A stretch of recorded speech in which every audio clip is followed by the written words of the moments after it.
Accusations of AI in government proceedings happened way faster than I ever thought was the case. Now, there is an interesting case out of the Supreme Court, accusations that Ketanji Brown Jackson has used AI in her part of a report on, or a dissent on, or a whatever they call it on, uh, injunctions, court injunctions in the United States.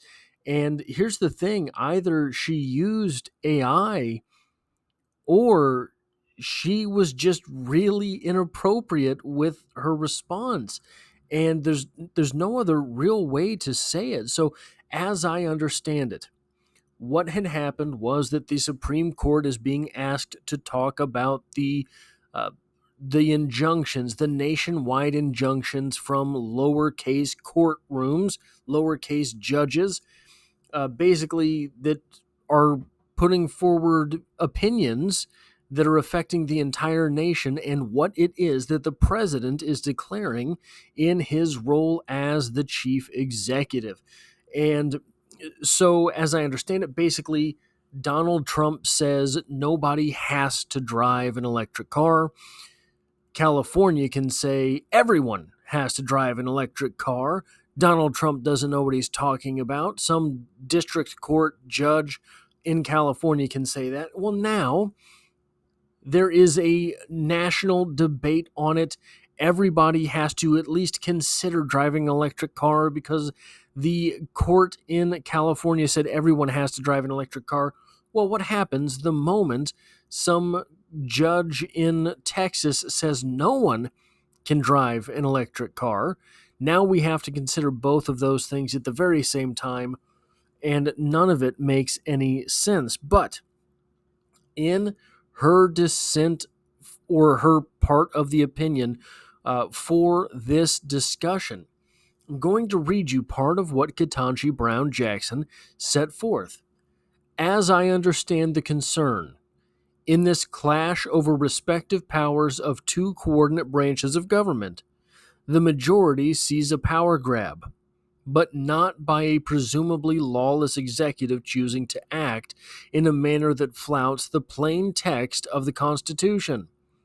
Instead, to the majority, the power-hungry actors are, wait for it, the district courts. Now, obviously, it's the district courts. The district courts are trying to punch way above their weight, but under no circumstance in a professional document, in a legal document, would you see an ellipses and a parenthetical statement that is calling for a wait for it. Now,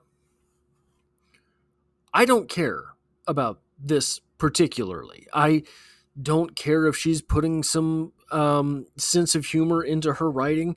It's just that if you opened up your car's manual, you bought a new car, it comes with an owner's manual, you open it up and you see that in there, what are you thinking?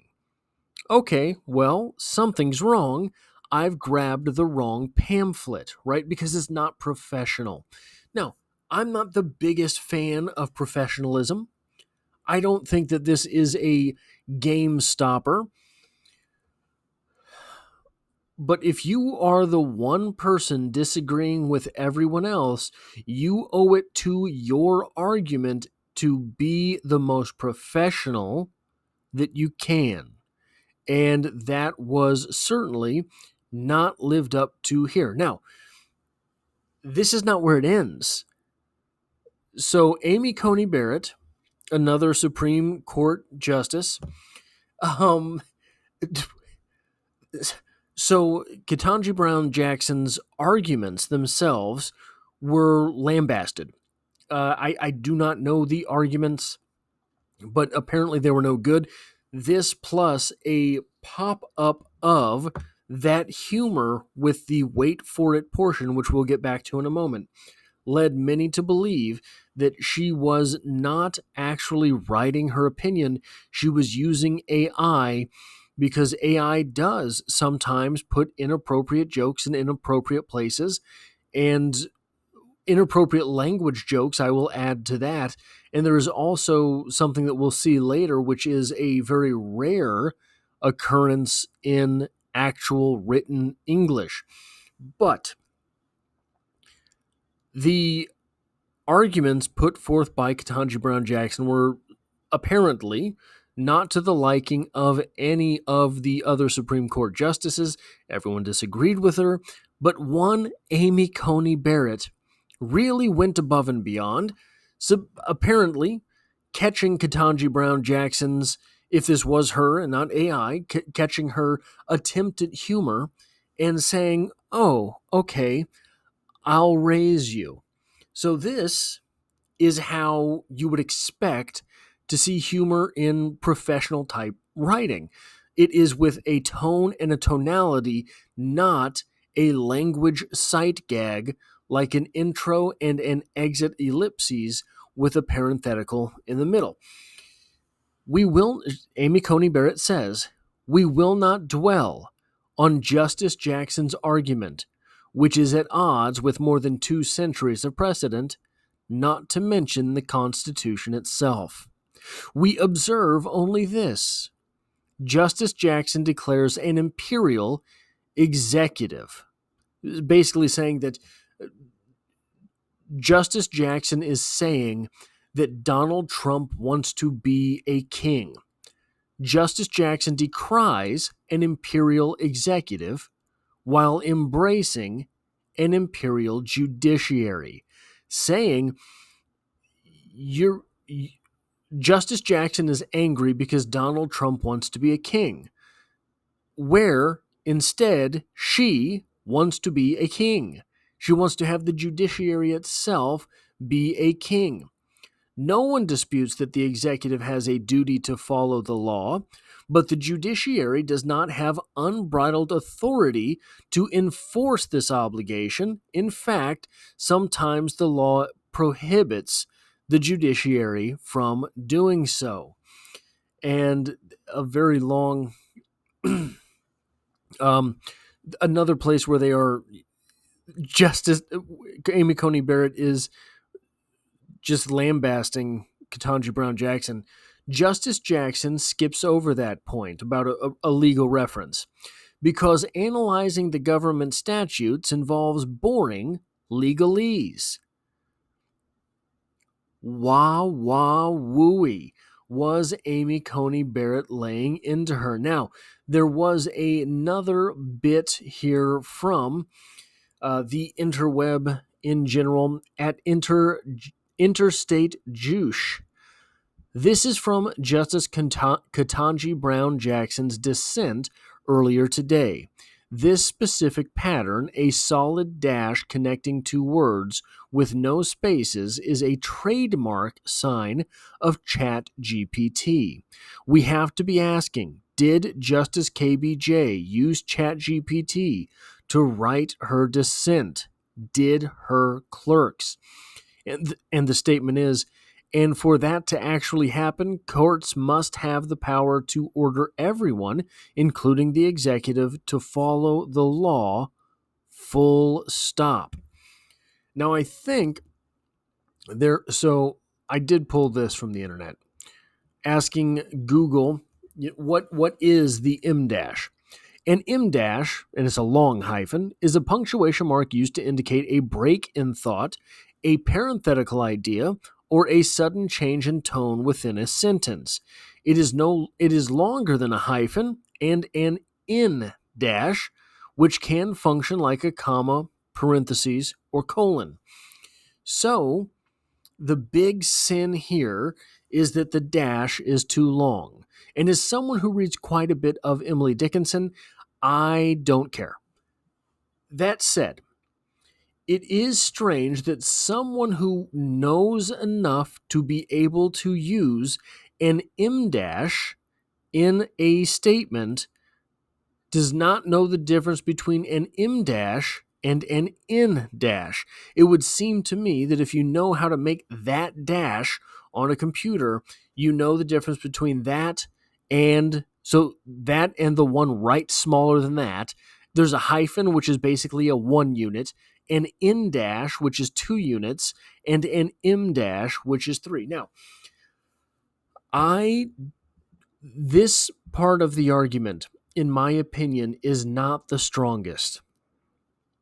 That said, when you add it to some of the other things that are apparently going on with this writing, it makes you wonder if there is something going on with AI here. I don't know that we have enough to believe that. Ketanji Brown Jackson, from my understanding, has been basically down the ticket against everything that Donald Trump has put forward.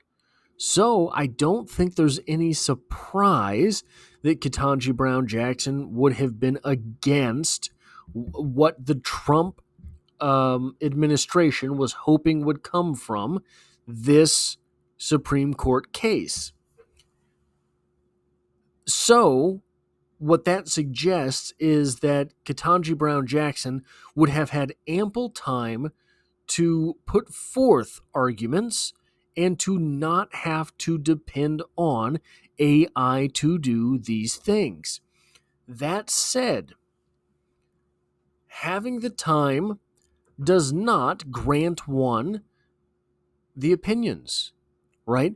What if it was that Ketanji Brown Jackson started with the conclusion, I'm not supporting the Trump administration here, and then asked AI to back her out of that position? Tell me why people would not be in agreement with X, Y, and Z.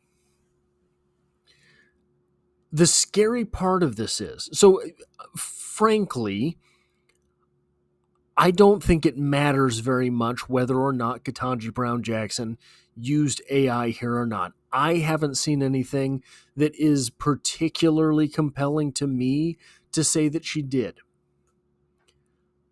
I think that the dangerous part here is we knew Ketanji Brown Jackson was going to be against this. What happened? We probably also knew she was going to be in the minority against this. So she didn't have a chance. She knew she was going to make this argument. She knew it wouldn't make a difference how impressive her argument was. So she put this forward. We'll pretend she used AI, okay? Just pretend. Ketanji Brown Jackson knew she had to oppose the Trump administration. Ketanji Brown Jackson knew no one was going to agree with her. Ketanji Brown Jackson, therefore, did not care how much effort went into this. So she uses AI. What happens? What happens when it's the exact opposite, guys? What happens when it's Ketanji Brown? It's not Ketanji Brown Jackson. I can't think of a good example by name, but we'll say Amy Coney Barrett, because Amy Coney Barrett is on the other side of this argument. Amy Coney Barrett is being counted on to put forward the lead argument for something, if that even happens. But you can understand what I'm saying here. She knows everyone agrees with her. She knows it's going to pass.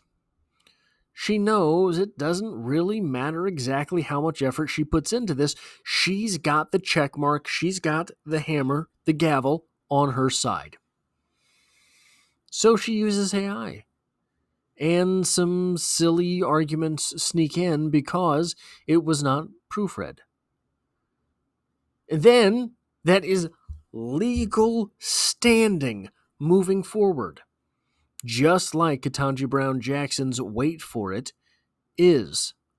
So future generations looking at this new bill or rule or law, whatever it is, which was passed unanimously and was never critically read, are critically reading this thing, and they realize, oh, hey, this did something really bad. This said that hamsters were real people. whatever it is, right? Something that sneaks in there through AI. This, if Ketanji Brown Jackson did use AI and something like an M-dash and a bit of cheeky humor snuck through, boy, does that set a terrifying precedent. That is all I have for this video. If you like or appreciate what it is that I do here, hitting the like button really does help me out, as it tells YouTube to share this video with other people. And if you find yourself here by chance but not design, this is the kind of thing I do on the channel. So consider hitting the subscribe button. Stick around for more.